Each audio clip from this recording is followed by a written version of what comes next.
Bienvenue à Pourquoi pas la chronique des possibles.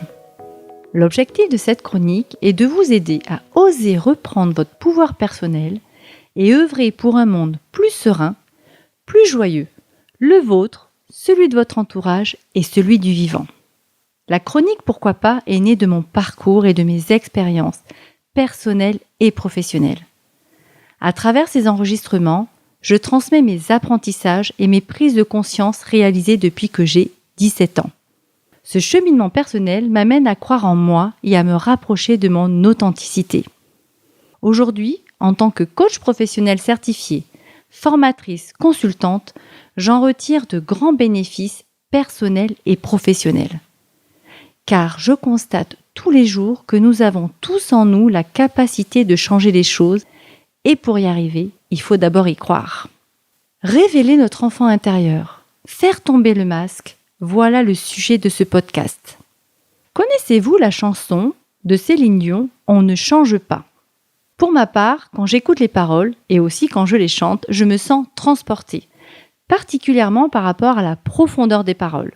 Merci Jean-Jacques Goldman.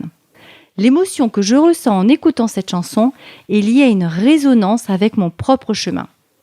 Peut-être que cela fera aussi écho en vous. Cette chanson fait référence à l'enfant que nous étions et comment, en devenant adulte, on peut s'en éloigner. Voici un extrait de cette chanson. On ne change pas, on met juste les costumes d'autres et voilà.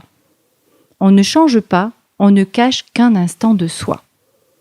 Se cacher en mettant des costumes d'autres pourrait bien ressembler à un masque social, celui que l'on porte devant les autres, selon ce que nous pensons qu'il est bien d'être ou de faire en société. Pendant bien longtemps, je me suis sentie incomprise parce que je crois, enfin, j'en suis désormais sûre, le message que j'envoyais n'était suffisamment pas lié au message de ma petite fille intérieure, à mon authenticité. Et ce que je montrais alors aux autres n'était pas ce que j'étais vraiment, ce que je vivais, parce que je le percevais comme non conforme. J'avais alors l'impression d'être comme une perle à l'intérieur d'une coquille Saint-Jacques fermée. Les autres n'avaient accès qu'à cette carapace. Cela pourrait aussi se percevoir avec le maquillage, celui qui nous sublime, celui qui nous colore. Toujours dans cette même chanson, Céline Dion y fait référence. Quand je la maquille, elle disparaît un peu, le temps de me regarder faire et de se moquer de moi. Quand j'étais jeune adulte, je me maquillais les yeux systématiquement lorsque je sortais, surtout pour aller travailler. Cette couche que je posais sur mon visage était perçue comme une protection. En étudiant la psychologie sociale, la question du maquillage m'avait interpellée. J'avais à cet effet participé à une étude auprès de femmes pour connaître leurs habitudes en la matière et comprendre la symbolique du maquillage pour elles. Est-ce que le maquillage pourrait être une façon de cacher une partie de soi ? Cette couche de couleur, d'effaceur d'imperfection, d'agrandissement du regard, de la mise en lumière des joues est pour certaines une façon de se sentir autre, protégée, de masquer un peu d'elle-même. Comment l'autre peut m'accueillir au naturel ? Cela me fait penser à une observation que l'on m'avait faite lors de l'animation d'un atelier sur la liberté, oser être libre. Il m'avait été dit « L'atelier était super, mais c'est dommage Sandrine, tu n'étais pas maquillée. » Qu'est-ce que cela voulait dire ? Est-ce que la forme est plus importante que le fond ? Ayant fait des études en marketing et communication, c'est en effet souvent le cas. Des charlatans réunissent des foules parce qu'ils ont travaillé leur discours. Ou des marques montrent qu'elles œuvrent pour la planète à travers des publicités et dans la réalité, c'est du greenwashing. Si je reviens au sujet du masque social, j'ai une autre anecdote à partager. Une amie m'expliquait que même après 10 ans en couple, elle continuait à se maquiller dès le matin, sans se montrer à son compagnon au naturel. Pour elle, il était hors de question qu'il la voie sans cet artifice. Dans leur relation de couple, je pouvais imaginer qu'elle craignait qu'il vogue vers d'autres horizons si le sien n'était pas suffisamment attirant. Qu'est-ce que cela dit de nous ? En quoi mon naturel a-t-il besoin d'être masqué ? Quelle image ai-je envie de montrer de moi ? Et à quel moment fais-je tomber ce masque pour être vraiment moi ? Et avec ce prisme, quelles sont les occasions où je me maquille pour moi, pour l'autre ? Et comment l'autre peut-il me voir autrement que par ses yeux ? Aujourd'hui, il m'arrive de ne pas me maquiller alors que je sais que je vais faire une rencontre professionnelle. C'est mon état intérieur qui prime. En effet, me maquiller, c'est parce que je trouve que cela me rend plus jolie et que j'ai envie de l'être quand je le choisis, parce que cela peut cacher mes cernes et ma fatigue, et je le fais en conscience. Une autre chanson fait référence à notre enfant intérieur, celle de Florent Pagny et Patrick Fiori qui s'intitule « J'y vais ». Voici 3 extraits de cette chanson. Il est là, il est la voix qui nous chante, joli fantôme qui nous hante, cet enfant qui ne nous quitte pas. Toute ma vie vient de la sienne, toute sa vie tient dans mes veines. Retrouver mes rêves d'hier pour leur donner le monde en mieux. Quand le passé me distance, je l'entends rire en silence. Cette notion d'enfant intérieur est un concept majeur de la psychologie humaniste. Il est un outil de développement personnel utilisé couramment en thérapie. De quoi s'agit-il ? L'histoire, la mythologie et les contes de fées ont souvent mis en scène des enfants en danger, ayant surmonté de grandes épreuves pour en sortir héros.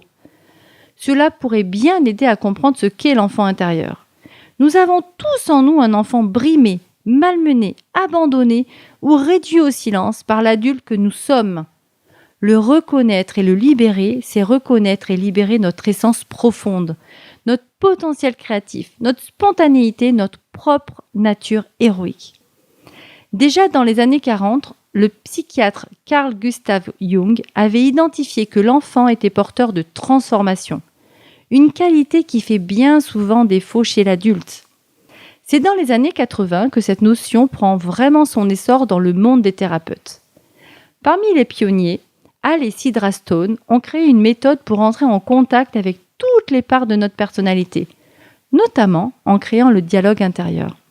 Nos parts de sous-personnalité, issues de la psychosynthèse, méthode élaborée par le psychiatre italien Roberto Assagioli, empêchent notre moi profond de s'exprimer, provoquent des conflits intérieurs.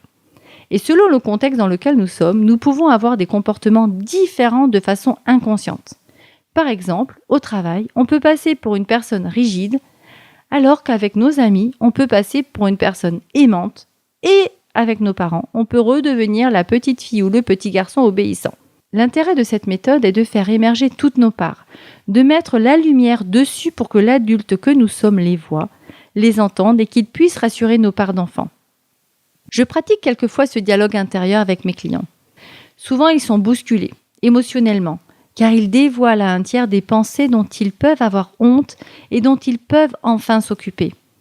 Au-delà de l'aspect thérapeutique, contacter son enfant intérieur pour accéder à ses rêves d'enfant est une vraie chance pour celles et ceux qui veulent enfin retrouver de la joie dans leur vie. J'ai envie de faire le lien avec une actualité, celle de l'uniforme à l'école. Ce sujet fait débat depuis plusieurs années, sans rassembler l'opinion publique. En septembre 2022, une proposition de loi visant à instituer dans les écoles et collèges le port d'une tenue uniforme aux couleurs de l'établissement scolaire a été déposée. Et le 12 janvier 2023, ce texte a été rejeté. Dans la réalité, dans certains établissements scolaires privés dans les DROM, l'uniforme est privilégié. Et que se passe-t-il ? Dans le premier cas, sans uniforme, il n'y a aucune étiquette. Selon le vêtement avec marque ou sans marque, les jeunes se catégorisent, se comparent. Dans le cas d'un uniforme, il faut chercher ce qu'il y a derrière. C'est donc l'être humain qui compte et non pas la catégorie sociale que l'on pourrait imaginer. L'uniforme permet une forme de conformité pour accueillir la liberté d'être soi, sans comparaison possible de l'être que nous sommes. Et c'est ça, reprendre son pouvoir personnel. Je suis ravie de vous retrouver prochainement dans une autre chronique des possibles.